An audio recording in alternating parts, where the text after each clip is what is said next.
And hello, everyone. It's Saturday evening. It is day 5, and actually, I can see you joining live, which is amazing. I see you join, and seeing you here makes me really, first of all, glad, and second, proud that you put it so important for yourself to learn how to write projects, that you don't skip the sessions. You are here and you are ready, I hope, to actively participate, to listen, to learn, because tonight's topic is going to be amazing. Let me tell you that I'm personally very much excited by the topic tonight, and I see that this topic is extremely important since in the comments there were a lot of questions connected to it. The topic of participants profile, or the target audience that you are going to make the project for. And if we're talking about international mobility, this would be your direct participants. So first of all, what I already saw in the comments, that some of you write, yeah, you want to work with youth workers, or you want to engage young people, or you just want to engage young people from one country, yeah, or from two different countries. And I can tell you from the very beginning that this is very wide in terms of the profile. And tonight we are going to dig into how to make it more focused, and by this increasing, first of all, the clarity in your project, and second, the clarity of outcomes that you're going to get and the impact that you're going to create. Second thing which is important, there were certain comments about how to engage young people more. And tonight I will introduce you the ladder of participation by Roger Hart, which explains it beautifully, yeah, of what usually happens in youth exchanges and how it is supposed to be. So, participants profile. First of all, it's important to understand that in every project you will have direct and indirect beneficiaries. Direct beneficiaries, since the format of the project is the mobility of individuals, are participants that are going to be in your youth exchange or training course or seminar or partnership building activity, whereas indirect beneficiaries are more, let me say, parties, more sites that can benefit from your project. What I mean is that if we're taking youth workers, and basically they have a training on, let me say, on mentoring, and how through mentoring to bring a change into the quality of working with their target audiences. Not only these youth workers will benefit, first of all, the organizations will benefit, their colleagues will benefit, because they will bring back the expertise and share with the colleagues, and their target groups are also going to benefit. Yeah, so those young people, for example, young migrant or refugees, yeah, when a youth worker underwent the training on mentoring, they will also experience change. Mm-hmm. Okay, so once again, direct and indirect. Today we will focus on direct. We will also cover indirect when there will be a day on impact. So remember needs analysis, Facebook Live by Anna, yeah, who was sharing with you that it's important to get to know your future participants, to talk to them, to make questionnaires, to understand what do they want, what are they missing, and so on and so forth. Like, let's assume that you have already done it. Yeah, you have certain data, you have certain information, you also have certain research behind you, and could be in this research, let me say in European research or country-specific research, you already also read about, okay, what are the difficulties that, for example, young unemployed people or recent graduates face. But for your project, like, let's try to make it even more specific. So several things to think about. First of all, what is the age of your participants? As you might understand that, for example, young people who are 13, 15, they will have totally different needs compared to, for example, young people who are 27, 28. Also here, you can immediately think about the number of participants. How many young people do you want to include per country? Or if we are talking about youth workers, how many youth workers do you want to include per country, per activity? I can tell you from experience that according, first of all, to the rules, in a youth exchange, a national group of 4 young people plus 1 group leader must be included, but you can also have more people. Yes, so let me say 5 is minimum for participants and 1 group leader, but you can have many more. And when it comes to training courses, if we're talking about the format of, for example, training course, then what I see is that usually people go for 2, 3, 4 participants, because then having, let me say, 5 or 6 participants is a bit tricky for organizations. It's hard to find the right profile of people and so on and so forth. Second question, study or work experience. Yeah, especially it comes to youth workers.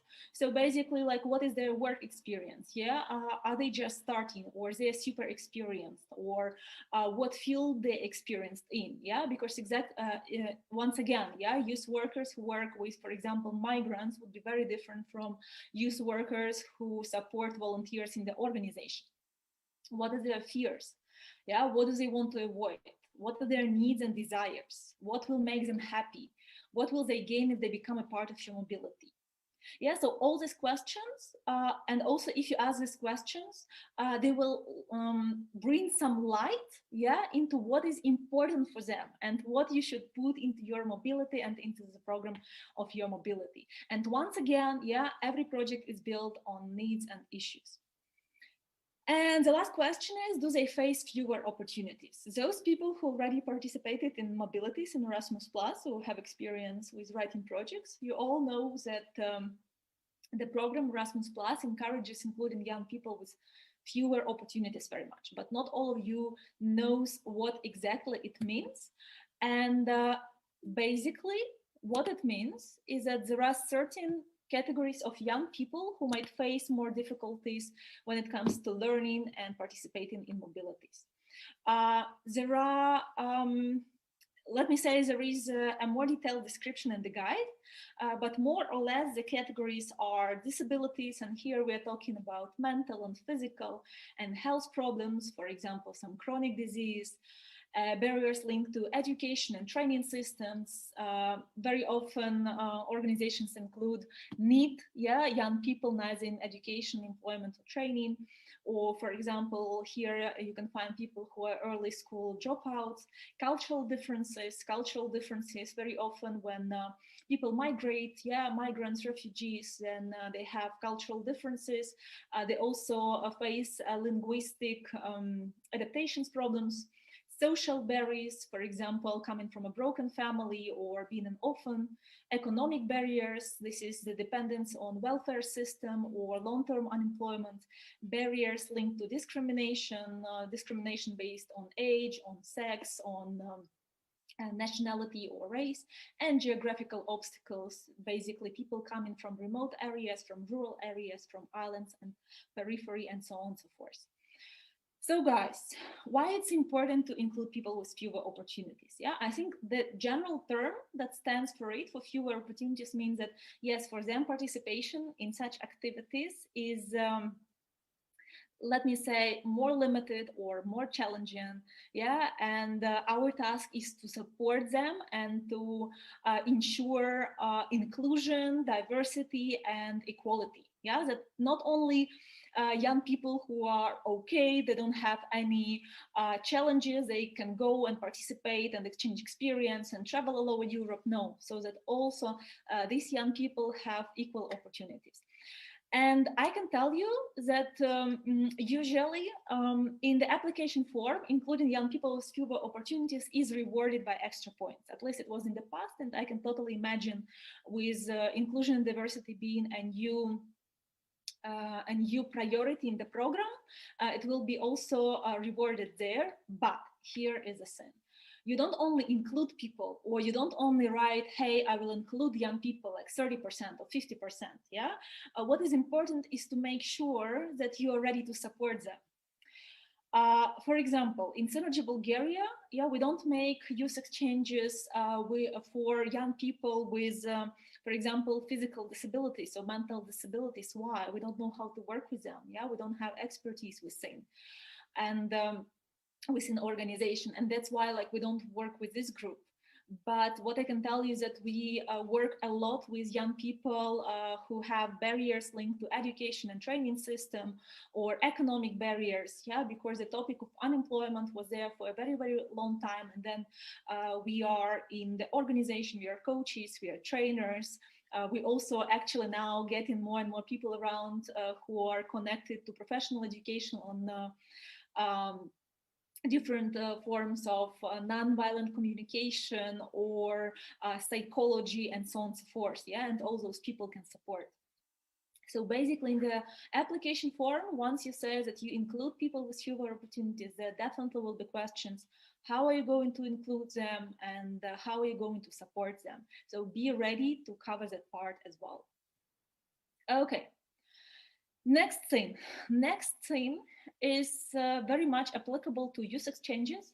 And this is one of the biggest mistakes that I have seen throughout years. I also did it in the past, and I also see it very often with other organizations. What it means is that Erasmus Plus, what they want when it comes to youth exchanges, they want young people to develop ideas and young people to come and exchange experience with each other. That's why it's peer learning. Yeah, that's why it's open to young people from 13 to 30. Yeah, and that's why in this type of programs they have group leaders. Group leaders are more experienced, either youth workers or are more experienced participants who can support the groups of young people that come together to the mobility. So as you see, the guy called Roger Hart, he defined 8 different levels of participation. And the thing is that the first 3 levels, and I'm going to cover them now, actually are not participation. This is non-participation.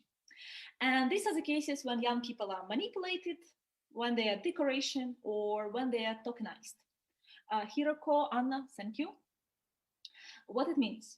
It means that in the first case, young people are manipulated. This is when adults, yeah, or youth workers, they have their own agenda, yeah, for a mobility, and then they just invite young people, and young people don't even understand what they're doing here. I will give you now a very radical example, yeah, but I think you will get it.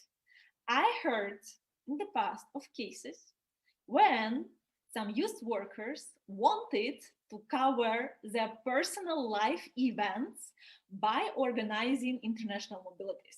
So basically, they put very close dates of their personal life events.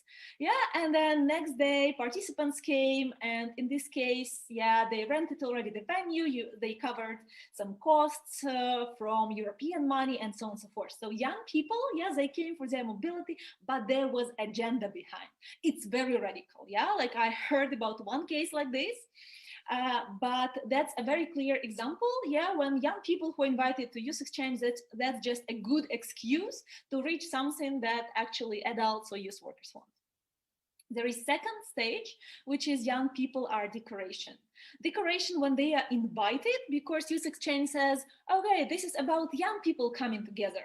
Yeah, and then basically the program is developed by adults, the program is delivered by adults. Young people are not asked whether they like it or they don't like it, whether it's helpful or not helpful, whether it meets their expectations. They even not asked about the expectations and their needs and fears and what they expect. Yeah, once again, expectations and the results from the program. Yeah, then just there is a program happening and young people are there, and they are there as a decoration. And then basically youth workers, yeah, or adult, they come and then they enjoy, for example, delivering something that they want to deliver.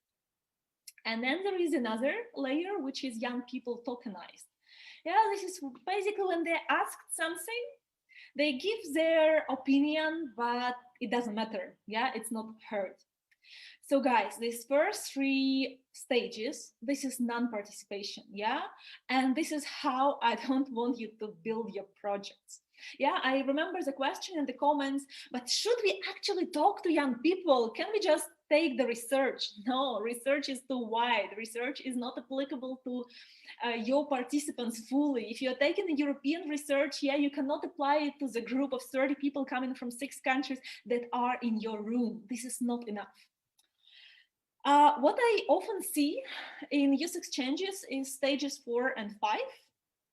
This is when young people assigned and informed. Assigned and informed, it means that young people get certain roles, or young people consulted and informed. Yeah, or when you ask young people what they want, and they understand that actually, okay, they influence the final decision. Yeah, this is what I see. And as you see, yeah, like on the level of participation, it's somewhere in the middle. It's not exactly, I mean, it might happen, but to tell the truth, I would suggest that you go for high level of participation. And what it means is that 7 and 8 young people lead and initiate action. And this is what we are doing now in Synergy Bulgaria when it comes to youth exchanges. For youth exchanges, we decided they will be developed by volunteers only. Yes, they will be written by volunteers, they will be carried out by volunteers, and basically we will be there in the role of mentors. And seventh stage is about being a mentor. And even in the program, in the overall program of youth exchange, there will be 1 or 2 persons from the core team, and they will just support with the feedback and with planning, and all the rest, yes, stays with young people because this is their experience. And believe me or not, but they will learn much more from developing and delivering their own program, not by just being included. And the eighth stage is young people and adults share decision making. And this is a stage when basically young people invite adults, yeah, and they say, okay, guys, let's do something together, let's be partners. I also missed sixth one, which is also possible. And I can tell you also in Synergy Bulgaria, certain things we do in this direction. It's adult initiated share decisions with young people. So for example, one of the local projects that we are going to carry out very soon, which was approved, yeah, it was my initial idea, and I was there as an adult or a coordinator, and I shared with volunteers and they supported, and then we wrote the application all together, we developed the program all together. And basically they really influence the decisions when we discuss who are we going to take as mentors, who are we going to invite in the program, when it's going to be, and so on and so forth. So guys, my conclusion out of this slide, yeah, when you develop your youth exchange, yeah, don't go into I know their needs, I know their issues, I develop my program, I just put in the program all things that I want to practice or I saw on different youth exchanges training courses, and that would be the program. No, involve young people and involve young people on all stages, yeah, from the very beginning. um, like, who will be supporting you in developing the project? Yeah, how can you include young people from other countries?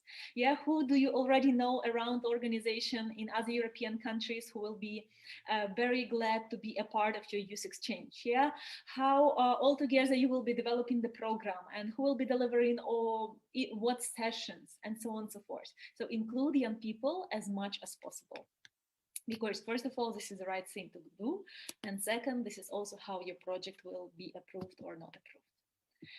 And there are certain supportive questions that I want to share with you to think about. First, are participants selected? If no, how are you going to select them? So what it means, yeah, in certain cases, so for example, 2 organizations that work specifically with, let me say, target audience of refugees, and they decide to make, yeah, and actually young people decide to make, for example, youth exchange and come there. And it might happen that even before applying the project, yeah, they already have all participants selected.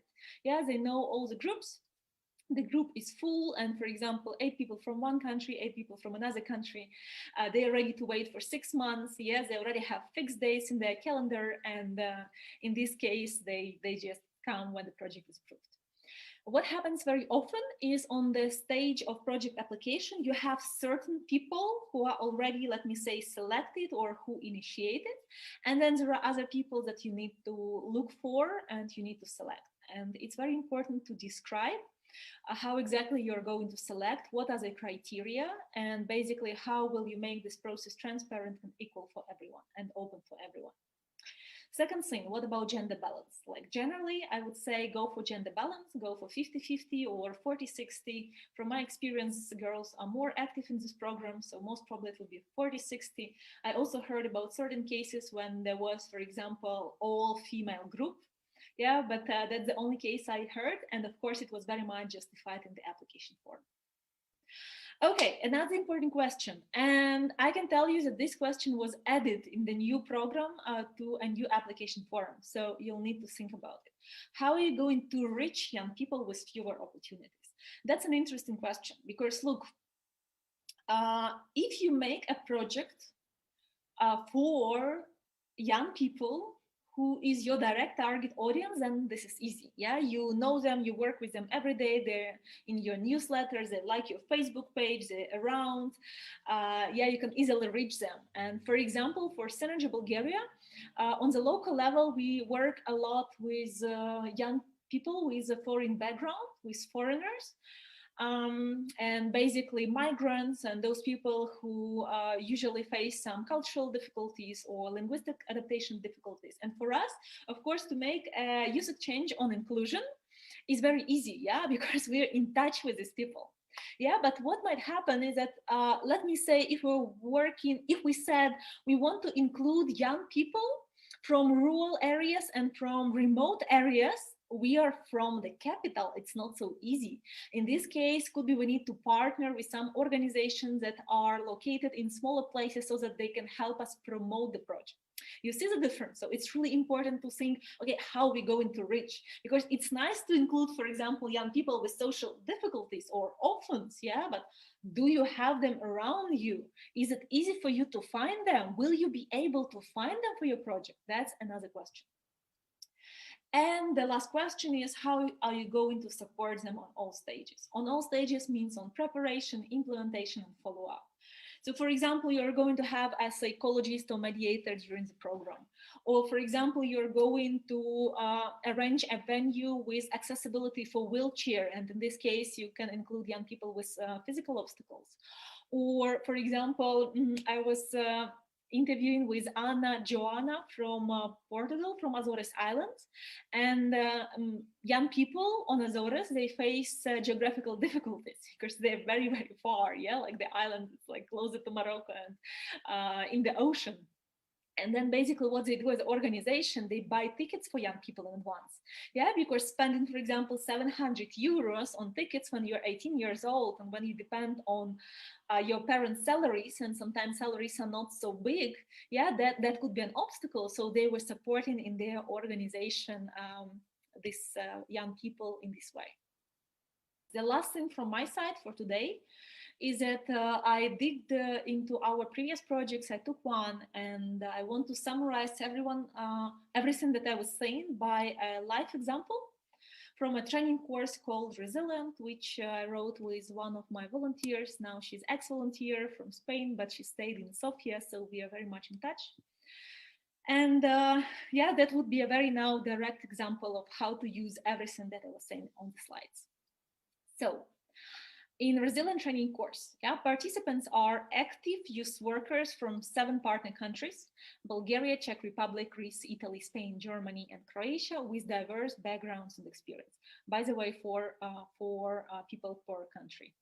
They have different terms of cooperation with their NGOs, either paid workers or volunteers, as well as different roles in organizations or informal groups: co-founders, project managers, directors, ESC coordinators, and volunteers. Right now, they find themselves in a transition period since a modern world is characterized by uncertainty and ambiguity. Yeah, that was exactly the project that we were writing during the COVID when it just started. It was written in April. So as you see, this part is about the context, it's about the background profile, about their work occupation. Next thing, as they told us, because what we did, we conducted a questionnaire. Yeah, we shared this questionnaire with people from different countries, and then basically we had the responses and we used them in the application form. So as they told us, the question they face on the moment are the following: how to balance between work and personal life, since my work is quite personal as well.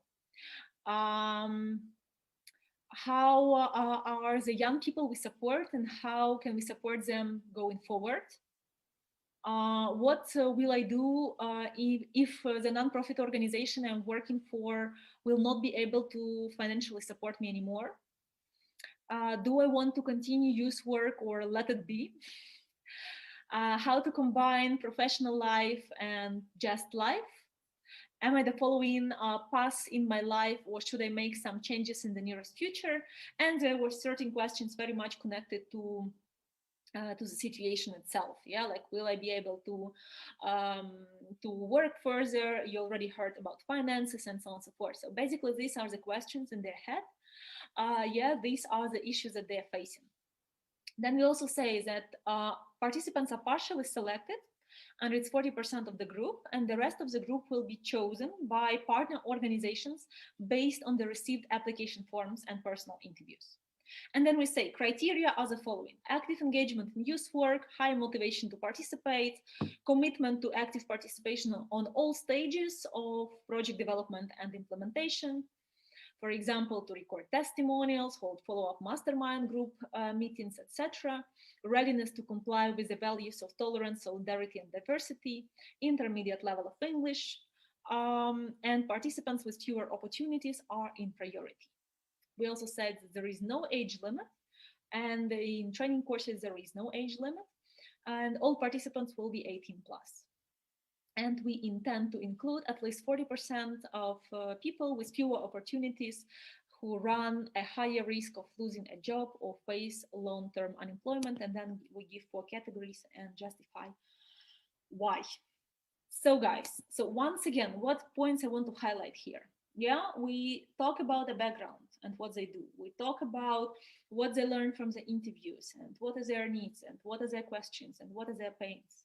Yeah, we tell exactly how they're going to be selected. And I can tell you that in these international programs, yeah, it's about giving opportunity to everyone. Yeah, it's not to be like super selective. That's why selection criteria pretty broad and very much about the motivation, yeah, and engagement and readiness to be engaged. And also we, of course, mention here age, and we mention fewer opportunities. So that's approximately the profile that will be good enough, yeah, for your project. First of all, for you to understand, yeah, how to develop a quality program, and the second, for evaluators who will be assessing your project to understand, okay, who exactly you're going to work, who you are going to include, and basically how are you going to choose them, and how you're going to how they will be impacted, not only they but their target groups and organizations if we're talking about youth workers.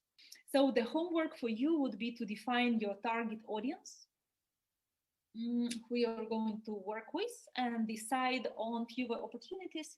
And if you're going to include fewer opportunities, what are the profiles of fewer opportunities and why you're going to include them. I will see you tomorrow, and tomorrow the topic is team and partners.